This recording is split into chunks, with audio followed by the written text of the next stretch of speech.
Good morning. Welcome to Institute of Sai online tuitions. Today we start with the Indian Succession Act.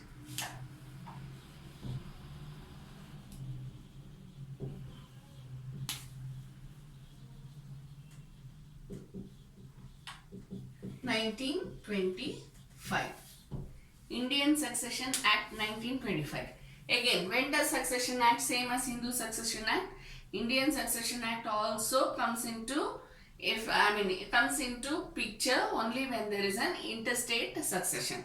That is where a person has passed away without executing a will. Okay, it's the same thing. But Indian Succession Act has some more provisions more than what is there in the Hindu Succession Act. So we have to see, for example, the will. You know already, it appears in the Indian Succession Act. The topic of will is also included in the Indian Succession Act. Okay, so today we start with the Indian Succession Act. This act, to whom does it apply? This act applies to Christians and Parsis. Okay, this act applies to interstate succession of persons who practice Christians and Parsis. Okay, we already know when it comes to Muslims, it is the Mohammedan law which is taken into consideration. So, in this Indian Succession Act, whom does it affect? Only the Christians and Parsis. Okay. If a person practicing Hindu faith dies intestate, then it is the Hindu Succession Act. Okay. But here when it is Christians and Parsis, it is the Indian Succession Act. Now we go to the definitions part. Definition, first we go to administrator. Administrator means a person appointed by a competent authority to administer the estate of a deceased person when there is no executor. Okay, so who is the person when there is no executor? There is nobody to implement. There is no one to look after the estate. Estate doesn't mean a big area or something like that. A property, any property. If there is nobody, then the competent authority shall appoint a person who shall administer the property. Okay. Now, when I say administer the property, what is it? It is basically taking care of the property, the debts and liabilities of the property, the income and expenditure of the property, and if it has to be given to anyone else, the legal heirs or whatever it is, then it is the administrator's duty to do it. Clear? So, who is the competent authority who can appoint the administrator? It is the competent court of law. Clear? Then next we go to codicil. Codicil means an instrument made in relation to a will and explaining, altering or adding to its disposition and shall be deemed to form part of the will. Okay. So, what is a codicil? Codicil may be used for altering or explaining or an addition to the will, and it is taken to be a part of the will. That's why when you are drafting a will, what do we write after when we write all the entire testament, whatever has to be written by the testator? Whatever is the points to be written by the testator, after writing everything, below that you have a heading called codicil. I am making the above will, right? Whatever I have stated is true. It is something like an affirmation of the will of the facts which is written in the will part. Understand? So this is deemed to be a part of the will. Then next, who is a district judge? District judges, principal civil court and original jurisdiction. Any judge who has been appointed as a district judge, okay, and it means the judge of principal civil court of original jurisdiction. Clear? Then next we go to the next one, executor. Executor means a person to whom the execution of the will of a deceased person is by the testator's appointment confided. Understand? So, first we saw who is an administrator. Who is an administrator? He is the one who takes care of the estate and he is appointed by a competent authority. Here we are reading about who is an executor. Executor also takes care of the estate, but who appoints him? It is the testator who appoints him. How will the testator appoint him? In the will. Suppose I write a will and I want to appoint an executor. I will say, Miss Sumana will be the executor of this will. So, once I die, Miss Sumana will be the one who will implement whatever I have written in the will. Okay. So, here executor is appointed by the testator. Administrator is appointed by the competent authority. Then what is India?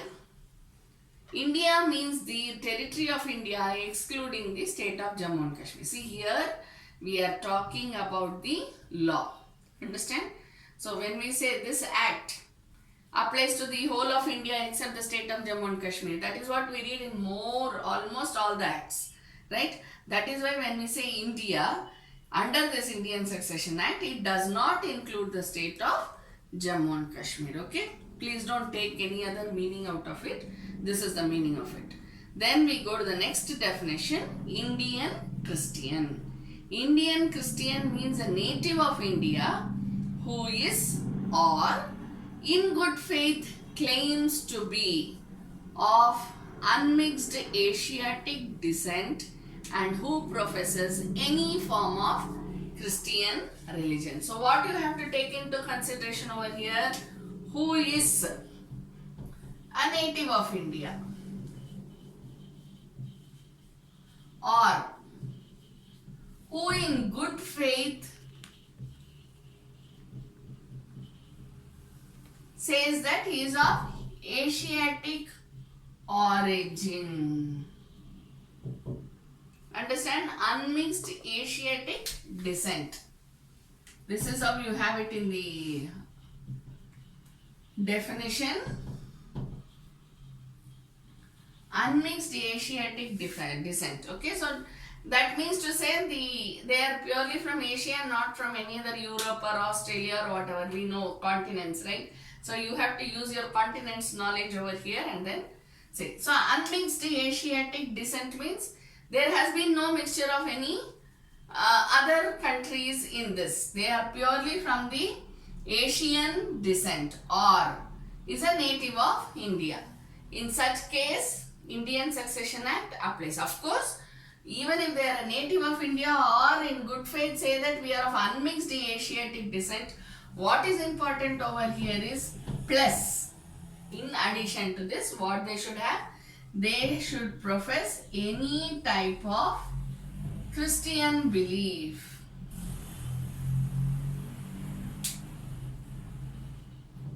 Okay, now why do we say any type? It is, how do you put it? Any form. It is not type, it is any form of Christian belief. In Christianity itself, you have Catholics, Protestants, Seventh-day Adventists. You have so many like this, right? So, Syrian Catholics, you have so many forms in that. So, whatever are the forms, any one type, any one form of Christianity, they should be following. In that such a case, they should be either a native of India or in good faith say that they are of unmixed Asiatic descent. Number one. Number two, they should be of any form of Christian belief. When these two are satisfied, then Indian Succession Act applies to them. Okay? They are known as Indian Christians in such a state. Okay?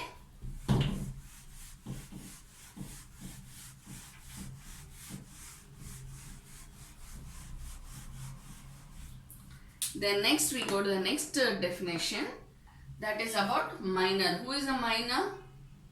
Anyone who is not attained the age of 18 years. Okay. So that is what is a minor. Then next we go to probate. Probate means the copy of a will certified under the seal of a court of competent jurisdiction with a grant of administration to the estate of the testator. So what's a probate? We call it as probate certificate, am I right?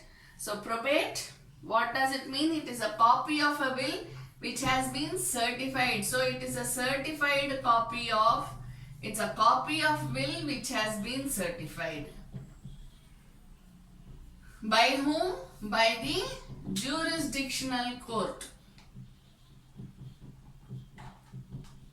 Competent court.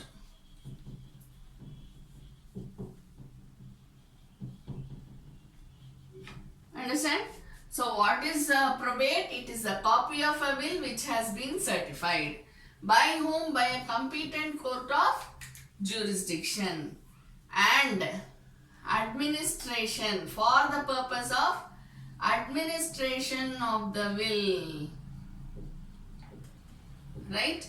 So when once probate certificate is granted to a person, the person can change his khata, that is the title deeds, to his own name. Right? That is known as probate. So probate is nothing but reconfirming by the court saying that whatever is written in the will is right and it belongs only to so and so. See, if a will is given in my name, okay, I may have certain siblings or maybe some legal heirs or whoever it is, but I don't want to include anybody. So what will I do? I will apply to the court for a probate certificate. Your Honor, the will is written in my name, therefore I am the only one who is entitled to the will. What will the court do? They will send notices and all that as per CPC. And at last what happens? The court will give a certificate saying that yes, Jayashree is the one whose name is written in the will and she is the only person who is entitled to the estate as per the will. Okay? So based on that, a probate certificate will be given by the court, and taking the court certificate everywhere, I will change the documents in my name. Clear? Then the next one is the state. What is the definition of state? State includes any division of India having a court of the last resort. What is court of the last resort? As a last resort, we go to a court. Which is that court? High Court. Am I right? So, wherever there is a High Court, that place shall be deemed to be a state. The next one, will. Will means the legal declaration of the intention of a testator with respect to his property which he desires to be carried into effect after his death. So what is a will? Will shows the intention of the testator. Who is the testator? The owner of the property. How he got the ownership is a different issue. He shall be the owner of the property and he will tell what should be done after my death to the property. What should be done after my death to the property that I own. So obviously, if I am owning an immovable property, that will also be included. If I am owning movable property, that also will be included. Understand? So movable and immovable property, will is the one which shows the intention of the person. And when does it take effect? Obviously after the person passes away. Kindred or consanguinity.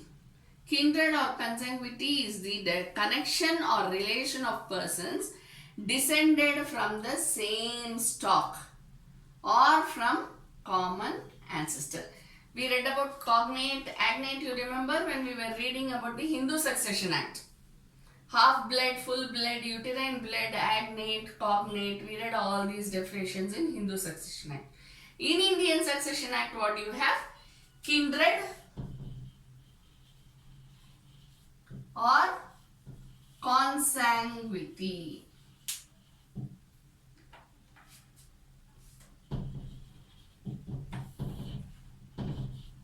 That means what? Anyone who has descended from the common ancestor.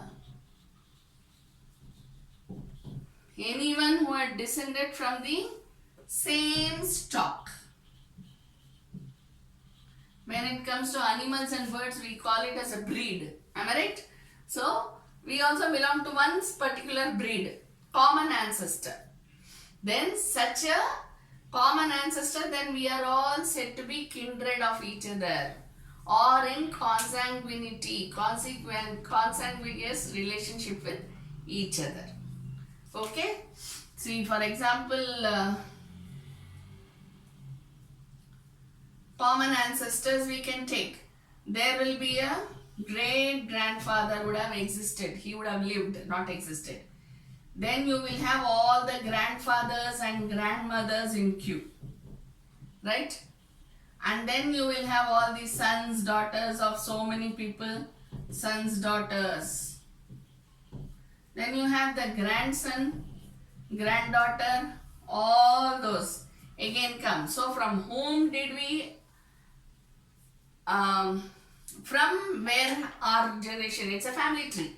So from where does it originate? From the great grandfather. If there is only one great grandfather, then we are all deemed to be kindred or in relation of consanguinity. Okay.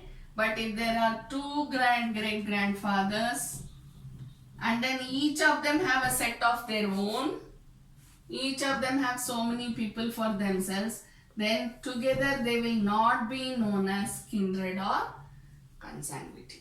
Okay. So this is what we mean by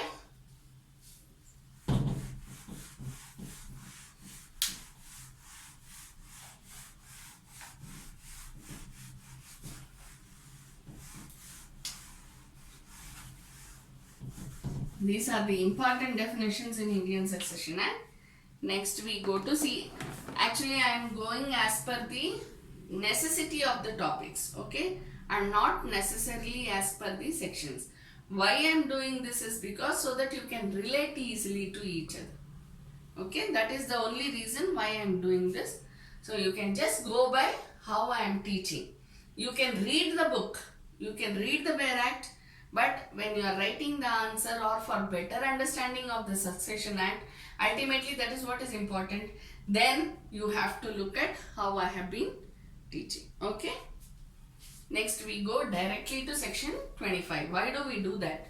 It is because we have started with the word consanguinity. Okay.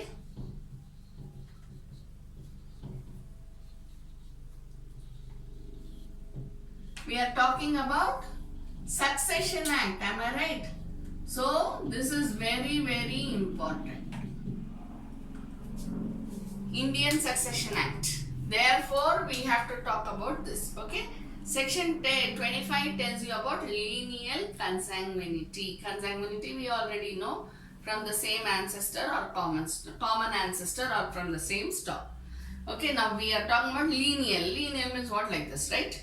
Lineal consanguinity is that which subsists between two persons, one of whom is descended in a direct line from the other, as between a man and his father, grandfather and great grandfather, and so upwards in the direct ascending line, or between a man and his son, grandson, great grandson, or so downwards to direct descending line. Okay. Now what is lineal consanguinity? Either you can take it upward like this, grandson, son, son, father, grandfather, great grandfather, or you can take it down, great grandfather, grandfather, father, son, grandson. Whether you take it in this way or this way, this is known as lineal consanguinity. Okay. Every generation constitutes a degree, either ascending or descending. It's a degree. Understand? Degree means what? This is a degree of its own, because grandfather, you will have grandmother, so and so, so and so. They are a degree in itself. Degree of relationship. When you say degree of relationship, there is 1 degree, 2 degree, 3 degree, 4 degree, right? So how far? Is it a far degree of relationship or is it a close degree of relationship? The succession, as we know, like how we read in Hindu Succession Act, it was class 1 heir, class 2 heir, depending upon how close they are to each other. So the degree of relationship, whether it is Hindu or Indian or Muslim, doesn't matter which religion, but when it comes to the degree of relationship, it is very, very important to know the closeness of the relationship. Those who are far relatives of us will not immediately succeed to any property, right? But those who are in close degree of relationship with us can succeed very easily, okay? Then what's the third point in that? A person's father is related to him in the first degree, and so likewise to his son, his grandfather, at the second degree. So what is the first degree? Father and son. Okay. What's the second degree? Grandfather and grandson. Third degree is what? Great grandfather and great grandson. So this is very close, am I right? That's what I was telling you now. This is a very close relationship, therefore it is known as first degree. Then these two, okay, done, bearable. Second degree. Then these two are quite far, therefore it comes under third degree. Understand? Then section 26.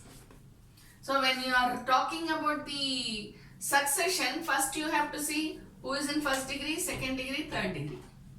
Understand? Next we go to collateral consanguinity.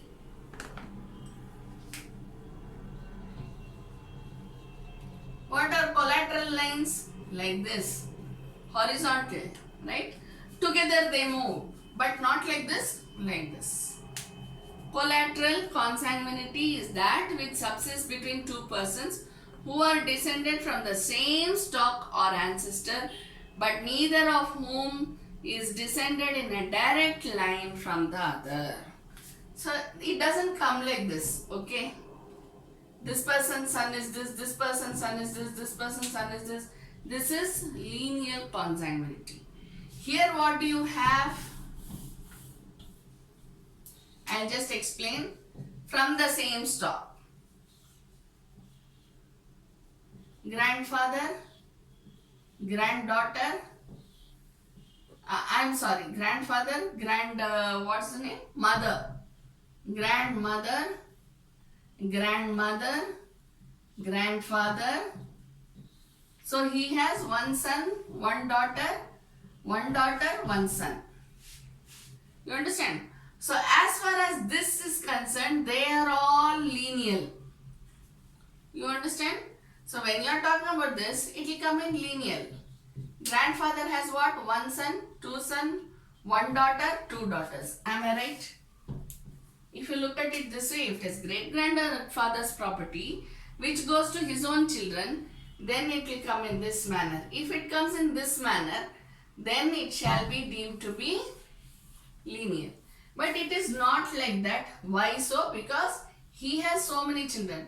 If it is great grandfather, grandfather, then father, then son, then grandson, then great grandson. Each should be the offspring of the other. If each of them is the offspring of the other, then it shall be deemed to be lineal consanguinity. But here they are all not offspring. They are offspring of whom? Great grandfather and great grandmother. I am just giving you great grandfather because we started with that, okay? Actually it will be father and children, mother and children, okay? Now this is what is known as, then again when these people will have children, these people will have children. So as far as these people are concerned, they are in lineal consanguinity. But as far as all these cousins are concerned, they are in collateral consanguinity. For the purpose of ascertaining in what degree of kindred any collateral relative stands to a person who is deceased, it is necessary to reckon upwards from the person descending to the common stock and then downwards to the collateral relative, a degree being allowed for each person, both ascending and descending. It's the same thing. First degree, second degree, third degree. That remains common. Okay. Now these people are all said to be in first degree. Am I right? All of them put together are first degree. When it comes to these who are here, it comes to second degree. It's the same thing. Okay, so you don't have to worry about that, but you should know how the goes. So if you put it in this type of drawing, it will be very easy for you to understand what is it. You don't have to break your head much. Okay, with this we'll close, then we'll go on to the next topic. Thank you.